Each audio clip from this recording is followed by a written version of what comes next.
What we're going to do now is look at a puncture wound. Now this is an example, this is a human leg here, but it's a good example of a puncture type wound.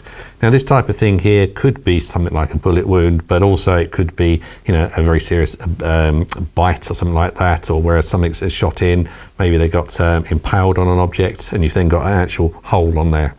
So if we had something like this, putting something over the top is not going to be sufficient. We do need to pack the wound. So again, with your gloves on.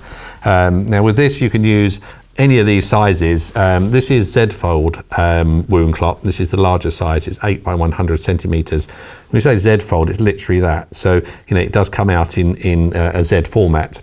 So the idea of this is that you can physically pack it into the wound, so button the hole up effectively, and then we put a dressing on the outside.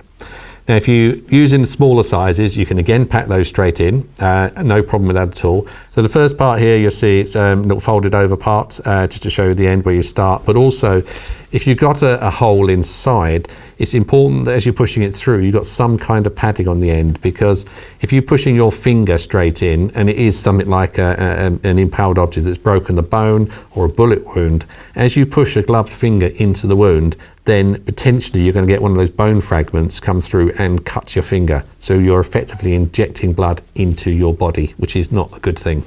So try and have something just over the end, just so you're pushing something to start with that's a little bit more padded. And literally, we're just taking the dressing and just pushing it into the wound and just feed it through from the other side and really just push it in. Now you're going to have to get someone to hold the dog at this stage because it's going to be in a lot of pain, but it have to be, this is literally your only choice. So what I've done is I've packed that in, so you can then just tear off the spare dressing, and then the rest of it, just leave it lying on there. So we just hold that on in place, keep it in place there, and then we can bandage that up and get the animal to the vet as soon as possible.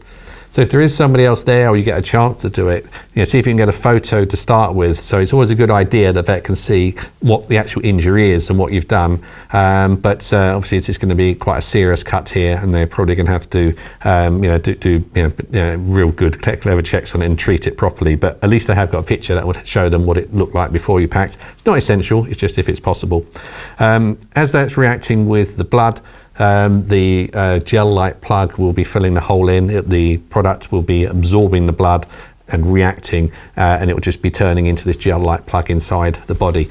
The advantage of WoundClot is, unlike some of the chitosan-based products which set like concrete inside, and the vet's going to have to cut away a whole section just to remove that plug, with WoundClot, it's a cellulose-based product of a new generation haemostat, so it's very easy for the vet to wash out the product, so they can make sure that the limb is stable, maybe put a tourniquet on, so that they can then remove the plug carefully under surgical conditions without having to do a lot more work. So it's a lot less traumatic for the animal.